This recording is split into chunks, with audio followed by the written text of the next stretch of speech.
Le journal vous est présenté par Raphaël Godet. Bonjour à tous. La ligne semble bouger en Syrie. Environ 2000 djihadistes sont priés de quitter les quartiers sud de Damas, la capitale, avec leurs familles. Et ce, à partir d'aujourd'hui. Faut-il y voir un tournant dans le conflit?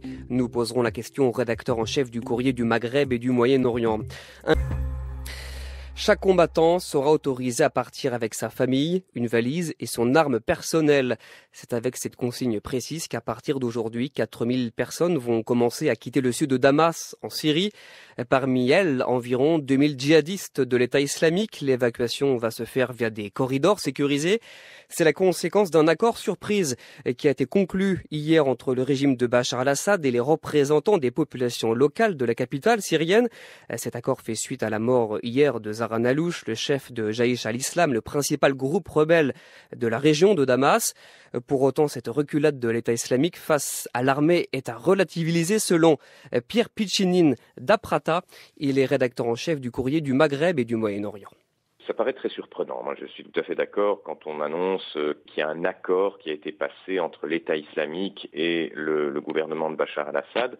On n'avait jamais eu ce genre d'accord jusqu'à présent. Il semblait qu'il était totalement impossible de négocier avec l'État islamique, qui était dans une idéologie d'expansion du califat, qui ne souhaitait pas négocier avec d'autres États qu'il ne reconnaissait pas d'ailleurs, mais qu'il ne reconnaît toujours pas, je pense. Mais je pense qu'il ne faut pas surestimer l'importance de ces accords tout à fait locaux, qui sont des accords stratégiques qui arrangent bien tout le monde à un moment donné. Je crois que l'État islamique a adopté dans ce cas-ci une stratégie pragmatique, mais effectivement, comparé à ce qui avait été jusqu'à présent, l'image d'invincibilité, les vidéos extrêmement brutales pour effrayer les opposants, on a peut-être un tournant dans la stratégie de l'État islamique qui s'explique peut-être par le fait que désormais Damas est quand même soutenu véritablement et de manière très sérieuse par l'aviation russe notamment, et dès lors l'État islamique doit peut-être recentrer ses fronts sur des positions plus sûres. L'État islamique remodèle régulièrement ses fronts de manière stratégique quand même depuis un certain temps. Ici, c'est parce qu'on a un accord avec le gouvernement et on parle d'évacuation, donc on est dans une dialectique qui ne doit pas être trompeuse non plus.